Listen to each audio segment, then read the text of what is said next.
Биздин каналга подписаться болуп, видеого лайк басып, акыркы жаңылыктар менен кабардар болуп туруңуз. Министрлик 60% жогору вирус жуктурган жарандарда коронавирус симптому жок өтөт. Коронавирус жуктуруп алган 60% жогору адамдардын симптому жок өтөт. Бул тууралуу вирустарды көзөмөлдөө боюнча республикалык илимий борбордун жетекчиси Зуридин Нурматов. Анын айтымында Кыргызстандагы иликтөөлөрдүн негизинде өлкөдө COVID-19 тастыкталганы менен бейтаптардын 67%-да илдеттин симптомдору билинбей өтүп жатат. Ошентсе дагы анализ аркылуу вирус тастыкталган бардык жарандар ооруканага жаткырылып, тийиштүү даарылануу курсунан өтүшөт.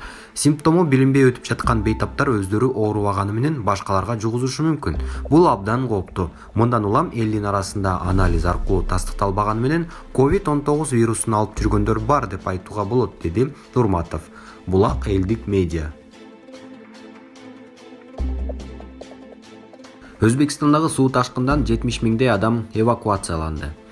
Өзбекстандын Сырдария облусундагы суу ташкынын айынан Сардоба, Ак Алтын, Мирзабад райондорунан 70 миңдей адам эвакуацияланды. Өзгөчө Кырдаалдар министрлиги алар Сырдария жана Жизак облустарынын коопсуз аймактарына көчүрүлгөнүн билдирди.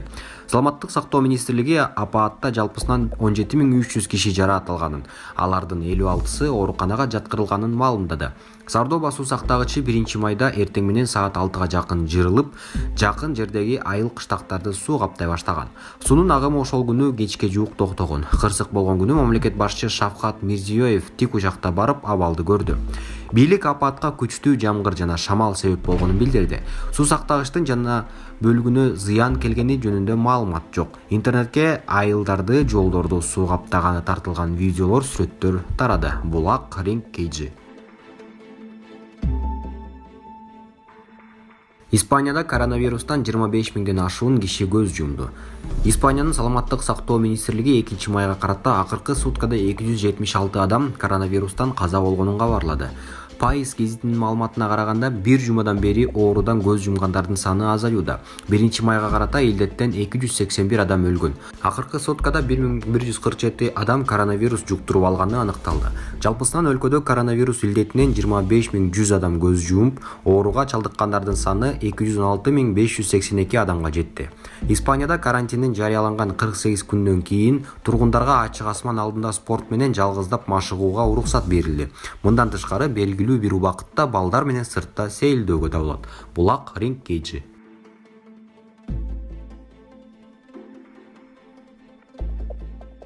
Премьер-министр Исфанадагы селдин кесепеттерин жоюу боюнча жыйын өткөрдү.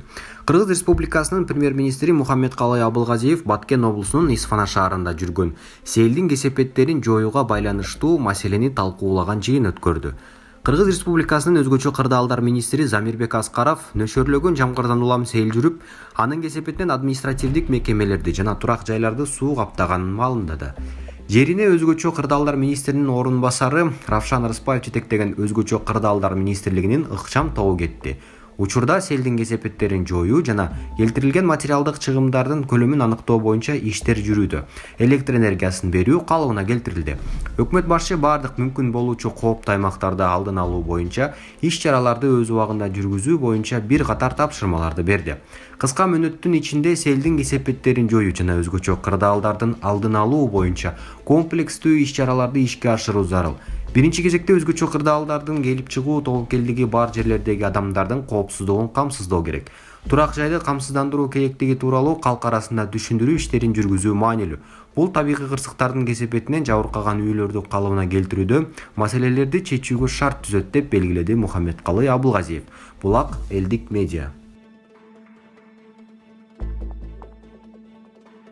Дүйнөдө ачарчылык болот деген кооптулук бар. Чодуев дыйкандарга кайрылды. Министр дыйкандарды бош жер калтырбай эгин эгүүгө, сууну үнөмдөөгө жана мамлекет тарабынан жеңилдетилген насыяларды туура багытка жумшоого чакырды. Айыл чарба, тамак аш өнөр жайы жана мелиорация министри Эркинбек Чодуев брифинг учурунда дыйкандарга бир нече өтүнүч менен кайрылды. Коронавирус пандемиясы учурунда азык-түлүк коопсуздугу канчалык маанилүү экени мурдагыдан дагы ачык айкын болду. Анын үстүнө Бириккен Улуттар уюмунун адистери алдыда ачкачылык болорун болжолдоп жатышат, деди министр. Мындан улам Чодуев бир дагы сотых жерди бош калтырбай эгин эгүүнү сунуштады. Экинчиден, кургакчылык болору дагы айтылууда. Андыктан сууну үнөмдүү пайдаланалы, өзгөчө тамчылатып сугаруу ыкмасы пайдалуу экенин айта кетейин, деди ал. Ошондой эле дыйкандарга мамлекет тарабынан жеңилдетилген шартта берилип жаткан кредиттерди алып, күнөскана, кластердик ыкма жана кайра иштетүү чарабаларын өнүктүрүүгө жумшоо сунушталды. Эске салсак, Бириккен Улуттар уюмунун азык-түлүк боюнча дүйнөлүк программасынын аткаруучу директору Дэвид Бизли коронавирус пандемиясынан улам адам баласы массалык ачкачылыкка кабылышы мүмкүн экенин айткан. 2019-жылдын декабрь айынын аягында Ухань шаарында белгисиз өпкө оорусу жайылып баратканы байкалган. Оору деңиз азыктарын саткан базардан тараган. Адистер дарттын козгоочу коронавирустун 2019 КОВ деп аталган жаңы тиби экендигин болгошкон. 11 март күнү Дүйнөлүк саламаттыкты сактоо уюму коронавирус боюнча дүйнөдө пандемия жарыялаган. Учурда вирус 200 өлкөгө жайылды. Ага каршы вакцина табыла элек. Джон Хопкинс атындагы университеттин системалуу изилдөө жана инжиниринг борборунун сайтындагы маалыматка ылайык, 3 майга карата дүйнө жүзү боюнча коронавирус жуктургандардын саны 3.428.425 жетти. Булак Спутник KG. Казакстанда коронавирус жуктургандардын саны 3877 адамга жетти. Бүгүн 3 майда саат 11:20 карата Казакстандагы 20 адамдан коронавирус инфекциясы аныкталды. Бул тууралуу өлкөнүн саламаттыкты сактоо министрлиги билдирди.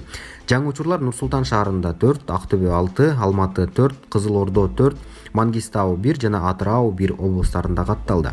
Муну менен Казакстанда коронавирус жуктургандардын саны 3877 адамга жетти. Булак элдик медиа.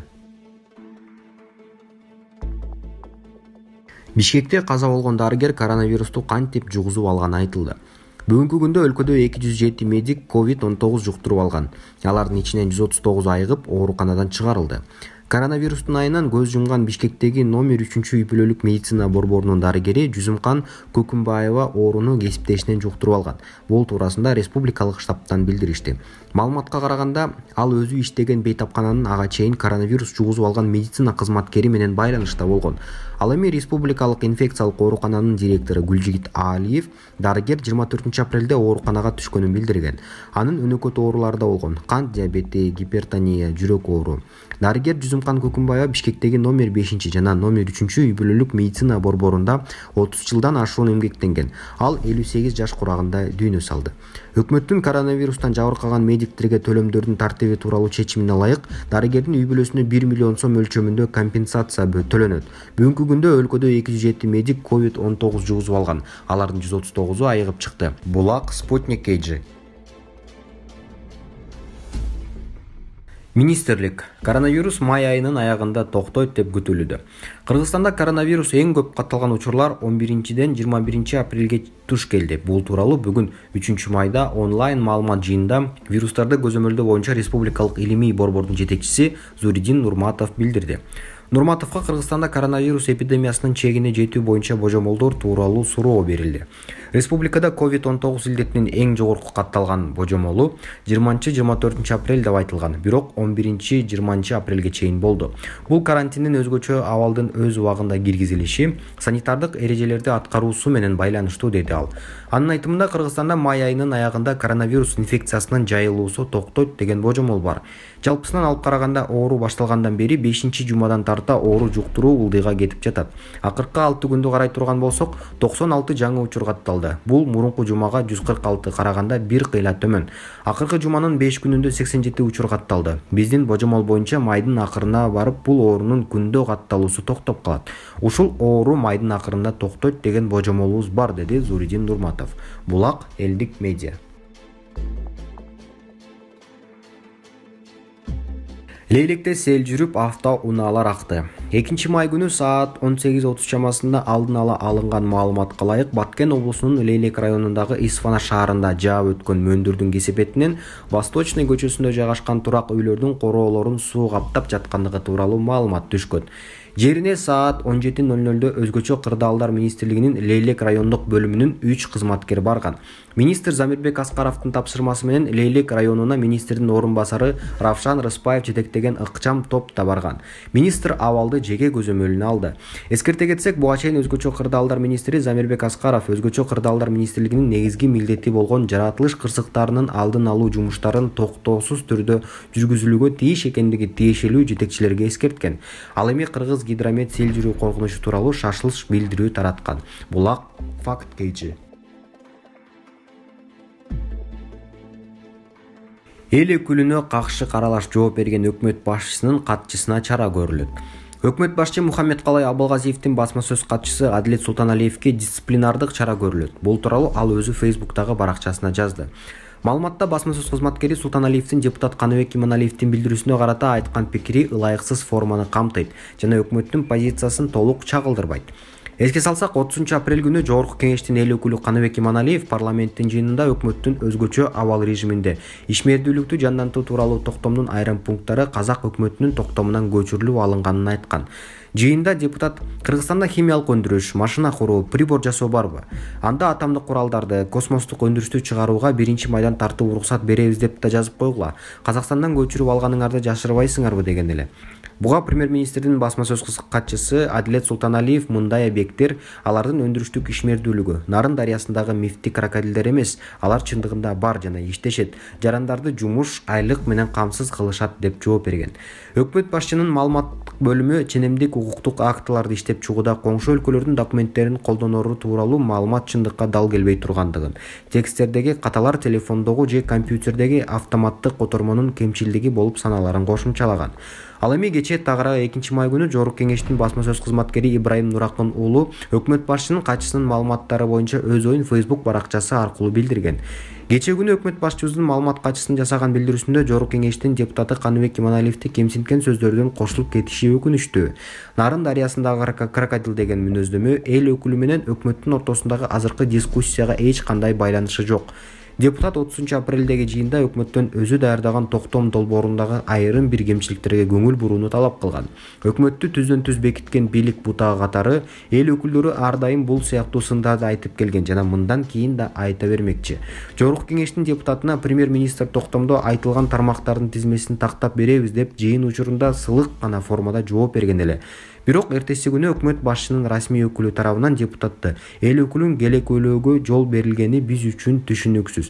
Бул жагдайга байланыштуу тиешелүү кызматкерлер жоопкерчиликке тартылат же кур дегенде кечирим сурайт деп үмүттөнөбүз. Урматтоо менен Жогорку Кеңештин басма сөз кызматынын жетекчиси Ибраим Нуракын уулу деп жазган ал өз билдирүүсүндө. Булак Барс Медиа. Россияда эс тутумун жоготуп койгон кыргыз аялдын жакындары изделүүдө. Кубан Абылкасымов аттуу кыргыз жараны 37 жаштагы кыргыз аялдын сүрөтүн интернетке жарыялап, жакындарын табууга жардам берүү өтүнүчү менен кайрылган. Абылкасымовдун айтымында сүрөттөгү аял Россиянын жараны. Паспортунда аты жөнү Абдылдаева Гүлнура Сүйөркуловна деп жазылган. Ал жол кырсыгына кабылып эс тутумун жоготуптур. Өзү кыргыз экен. Азыр Москва облусундагы Дзержинский деген шаарындагы реабилитациялык борбордо жатат. Кимдир бирөө ал келин тууралуу маалыматтарга ээ болсо, мага жиберип коюусун өтүнөм. Учурда маалыматтар келе баштады, деди Абылкасымов. Кубан Абылкасымовдун байланыш номуру +7 968 465 48 85. Булак Назар News KG.